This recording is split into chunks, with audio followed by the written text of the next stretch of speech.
Hi there guys and welcome to my channel. My name is Bryndís and today we are doing a book haul, my April book haul.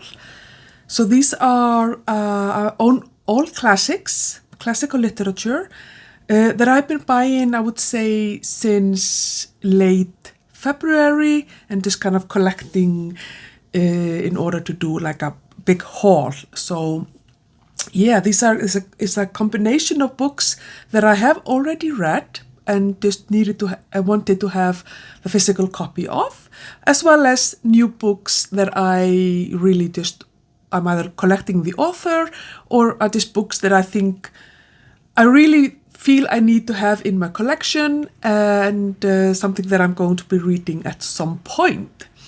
But yes, so let's get into this huge book haul of classical literature.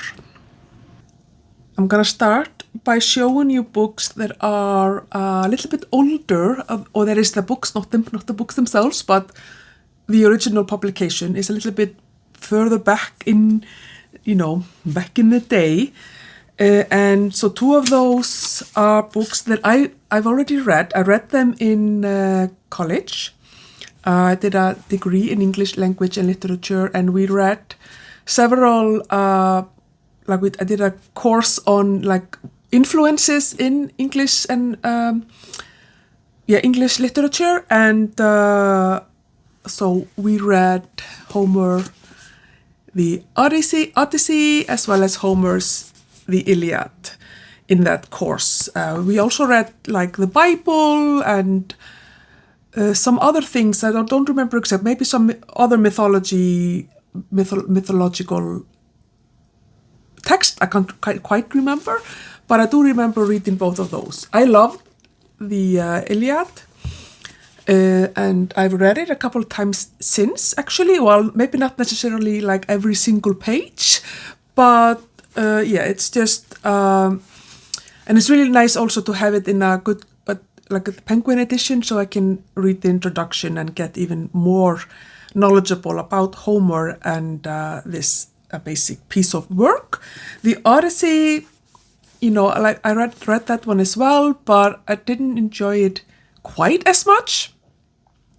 But it's nice to have it so that if I feel like I need to brush up on my knowledge and like memory of this piece of work, because I'm seem to be kind of interested in reading some Greek mythological retellings with women in Greek mythology and stuff like that. So I'm really happy that I have these two masterpieces, and I can then just like pick them up whenever I feel like it. Also, several years ago, I read Wolf Hall by Hilary Mantel, the trilogy, and I really enjoyed it. And so I've always been very interested in kind of early modern history, like in England, kind of the War of the Roses and the rise of the Tudors, and then the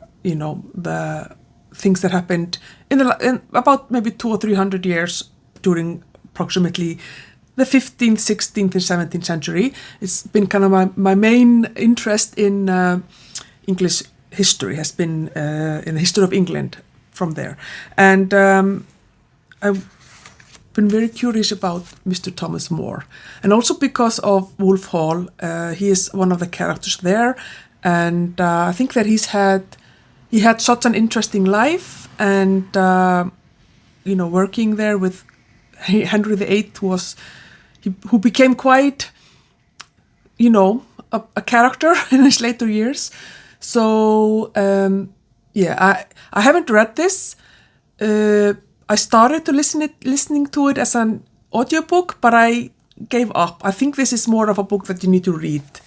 But I think it's really interesting. I find it very interesting to read and like learn about how people thought back in the day, because the way we think about things has changed and evolved a lot in the last thousands of years and hundreds of years. So it's really interesting to read something that was written in, I think, 1515 or something like that. So a very long time ago. Anyway, so I'm very happy that I have this and in a Penguin edition as well. So there's a good introduction. And another book that I also decided to go ahead and buy is A Vindication for the Rights of Women by Mary Wollstonecraft. I'm very fascinated by this woman. She was a philosopher and then kind of women's rights activist in a way back in the day. And she's a mother of Mary Shelley, who is the author of Frankenstein, among others. And I think she just had a super interesting life. There is a book, biography of her and her daughter. I can't remember what it's called, but I would really like to read that one as well.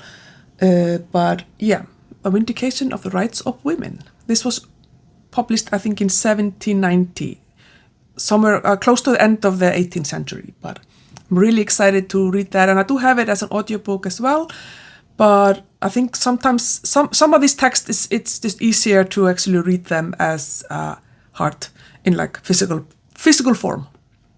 The next pile of books are, I think they are considered to be kind of late classics? No, modern classics, yeah, sorry. And so they were published, maybe after 1950, 1920, or maybe even later than that. I don't know exactly where the line is for being classical literature and modern classic, but whatever. These are the few of the books that I have bought, and I have read some of them, but not all. First of them is The Metamorphosis and Other Stories by Franz Kafka. I've actually been wanting to read Kafka for a long time, but my brother read something by him several years ago, and I remember him talking about it, and so it kind of piqued my interest, but I never got around to it, and I haven't read it yet, so I'm really interested. And also the premise of the Metamorphosis story, I think it's a short story or a novella, is basically a man wakes up one day as a beetle. So he's no longer a human being, he's an insect. And I think that is just so, it's genius.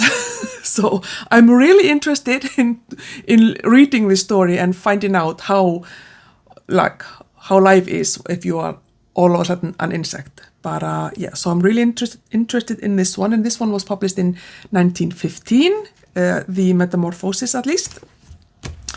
Then I have The Great Gatsby. This was kind of like an impulse buy, but also F. Scott Fitzgerald is obviously a great author, and I've actually wanted to see this, read this book since I saw the movie. Was it Leonardo DiCaprio? I think so. He was in that movie, but yeah, I think this is obviously a masterpiece, and it was published in 1925. So I think it's going to be really interesting to read. And another book that was also published in the 1920s is Virginia Woolf's To the Lighthouse. I have also been wanting to read Virginia Woolf. She's obviously a fantastic author that is, a master of her craft. I know that I would say that she is a little bit intimidating to me. I think her writing style is somewhat special or peculiar. I don't know what word to use. But I saw this one at the bookstore. They also had a couple of other books by her, but this one kind of called to me. Maybe it's a picture on the cover here or something, but yeah. So I'm going to try to read Virginia Woolf at some point. And then we have John Steinbeck's Of Mice and Men. I read this book in high school and loved it. And I have also seen the movie. This is just such a heartbreaking film and book, and just so when I saw this very beautiful copy in the bookstore, I decided that I wanted to have it. I'm also going to be collecting, or at least reading, at least one work by each of the 120 people who have won the Nobel Prize in Literature, and he won the Nobel Prize in Literature. I can't remember exactly what year, but what was it year? 1962. He actually died like 68. Yeah, so he died very shortly after. But I mean, he's written some masterpieces, East of Eden and other pieces that I would love to read, but I haven't yet. But I have read this one, so I have it here. And also Animal Farm by George Orwell. This is one of the books that I read also I think I read it in high school. I feel like we may have read this in like a social studies class in Icelandic, not an English class, but it's just such a good commentary on life and human nature and how power corrupts. A really good book. I really enjoyed it, and it was published in 1945. Another Nobel Prize winner, Ernest Hemingway, The Old Man and the Sea. I have not read this book, so this one is on my list to read this year. And I was very happy when I realized that it's tiny. It's always a good thing. But he won the Nobel Prize in 1954, I think the same year that this book was published. And so I look forward to reading this. I think it takes place, does it take place it's in Havana. Okay. I think the film was filmed in Crete in Greece. I think so, because I was in Crete last year, and I feel like people were talking about that, but maybe not. Maybe I'm confusing it with some other book. But anyway, I have this, and I look forward to reading this at some point, hopefully this year. And then the last modern classic that I bought is The Haunting of Hill House by Shirley Jackson, which was published in 1959. And this obviously has a Netflix miniseries, and I've seen that miniseries for a long time on Netflix or whenever since it's been, but I haven't watched it. I'm such a scaredy cat. So, but I figured, I want to read The Shining in a couple of months, and I figured that I could read this first and kind of build up my horror stamina before I go into The Shining. So I'm thinking I'm gonna try to read this in May. But yeah, so this is obviously a haunted house type of a book, and kind of a very excellent, if it's like almost like a gothic horror modern classic type of a book, but it's an icon in itself, and of course Shirley Jackson is an amazing author as well. So very excited to read this book. Now I have a stack of books that are original non-English speaking authors. First of them is Madame Bovary by Gustave Flaubert, whatever his name is. And this was published, I think, in the middle of the 19th century.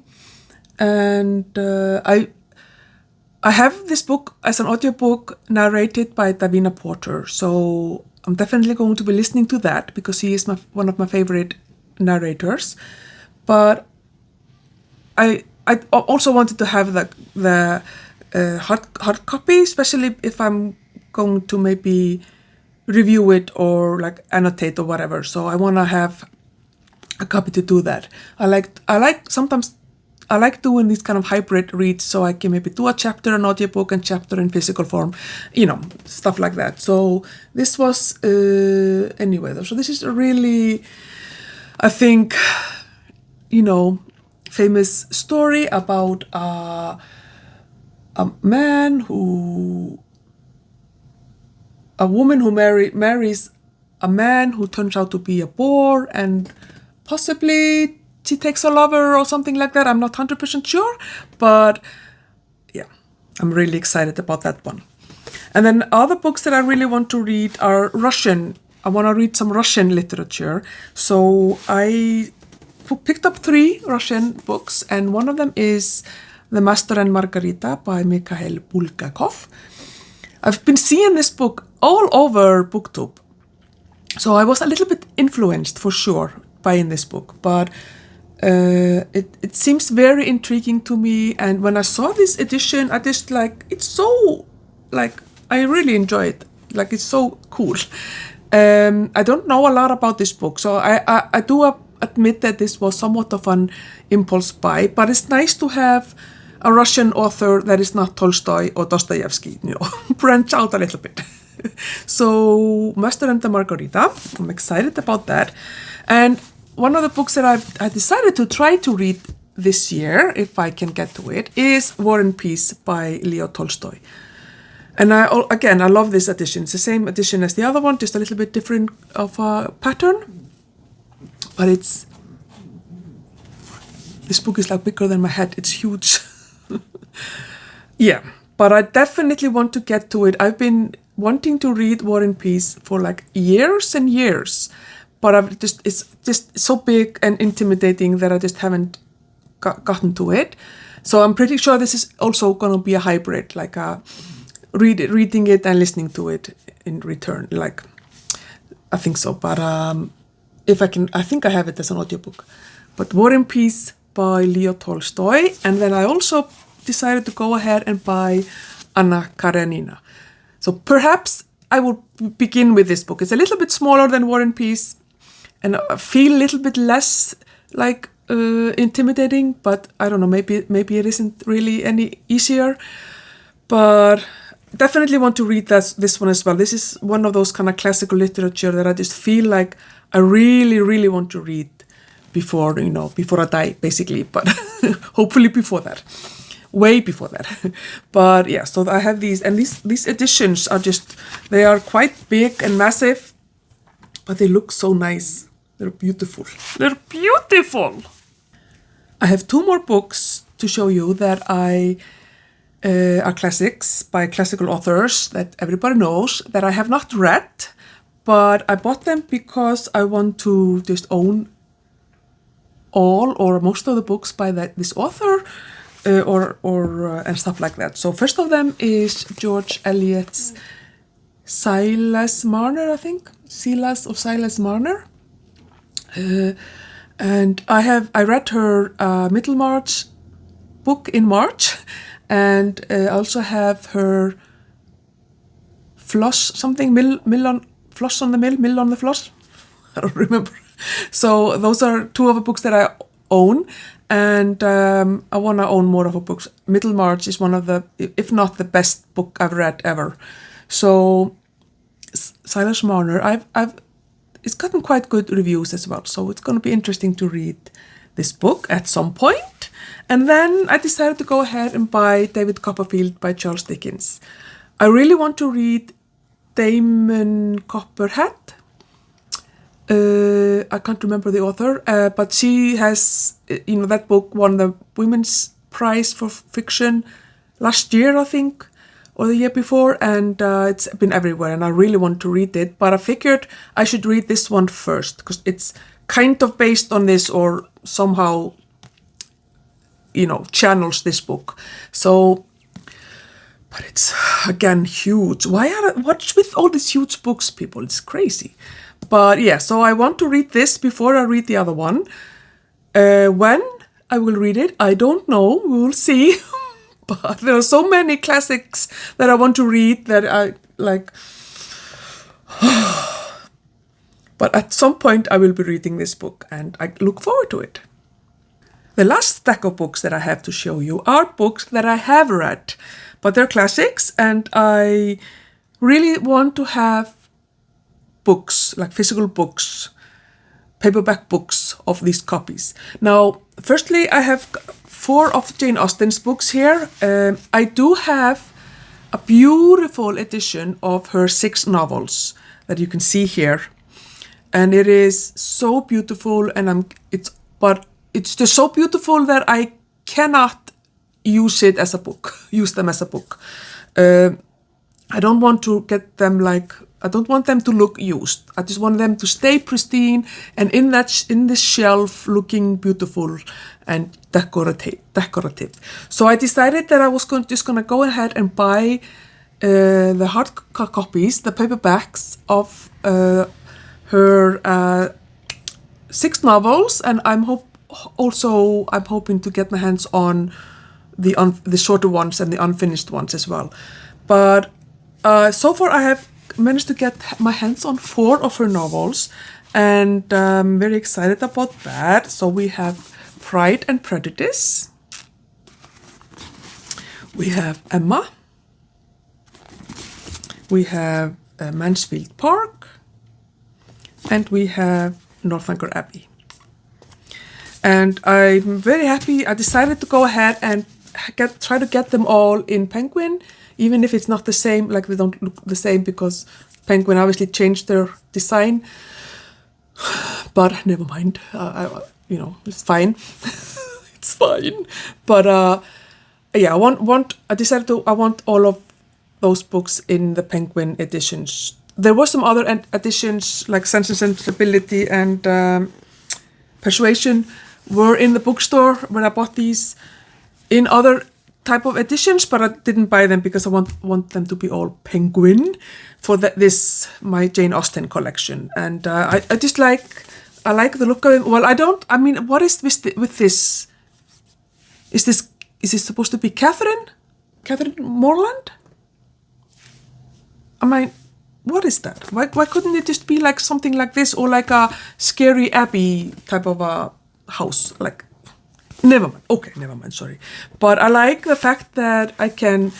It's just like the Penguin paperbacks are just easy to read, and like you can crack the spine and you can do all the things.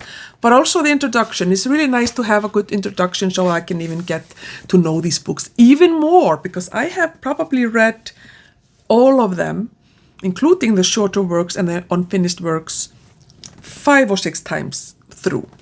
I love them. So those are my to-go books if I want to read something and I don't know what.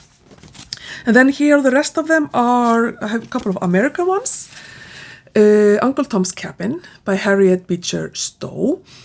I read this book in high school. I think we actually read it, I feel like I read it in Icelandic, in a translation.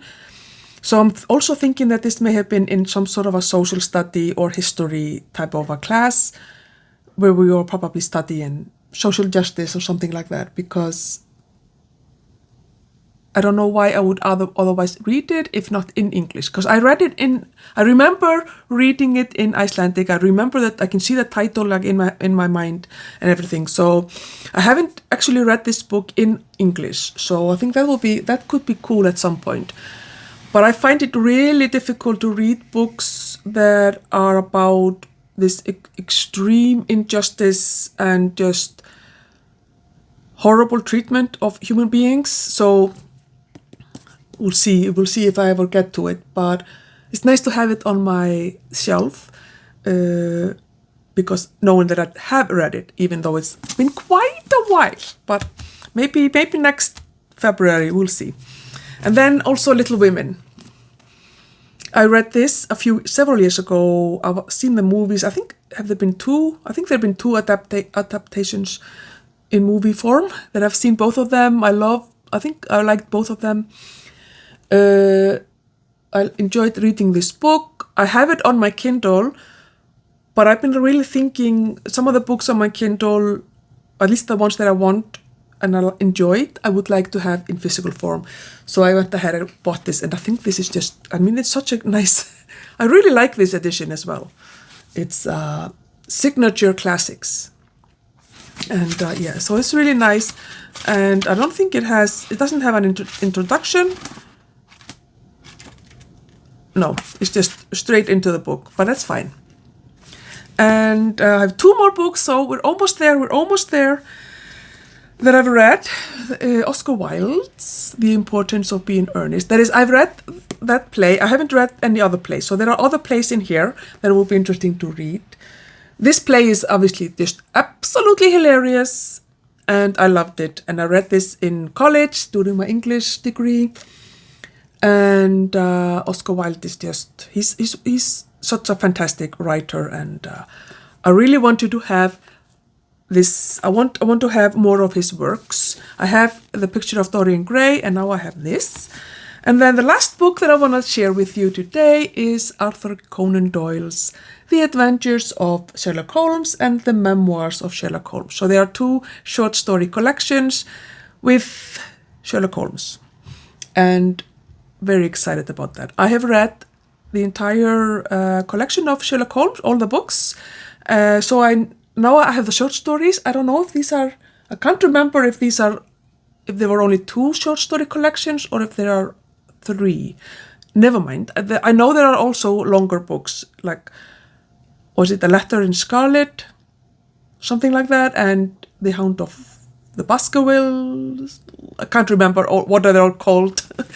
But I listened to all of them as audiobooks a few years ago, so I really want to own them as well as hard copies. I feel that all of the adaptation film or TV I've enjoyed very much, and I really enjoyed the ones with Robert Downey Jr., but I also like the Elementary TV show. I like the BBC one with Benedict Cumberbatch. I like the old one there, like the 80s or 90s one. I like them all, basically. So I just like Sherlock Holmes and Watson and their kind of relationship. It's really interesting. So here we have it, my haul full of classical literature. I'm so excited about growing my book collection and slowly building it up to become a library. That's kind of the journey that I'm on. And I'm very excited about these books. I am definitely trying to not go too fast with buying books so that I don't end up with 500 unread books on my shelf. I'm trying to still remember my rules of primarily buying books that I've already read. But it's a little bit more difficult with the classics because I find it difficult to have maybe just 10 books by an author who has like written 15. I feel like I have to have the entire collection. I'm a completionist. It's a problem. But so I don't know exactly how my classical book collection is going to evolve in the next months and years, but I definitely want to keep growing it, but I need to also remember to do it intentionally and with some sort of in some sort of a curated manner. But that's that. Please let me know if you own any of these books. Have you read any of these books? Of course, spoiler free. And tell me what you thought of my book haul. Thank you so much for watching, and I will see you in my next video. Bye bye.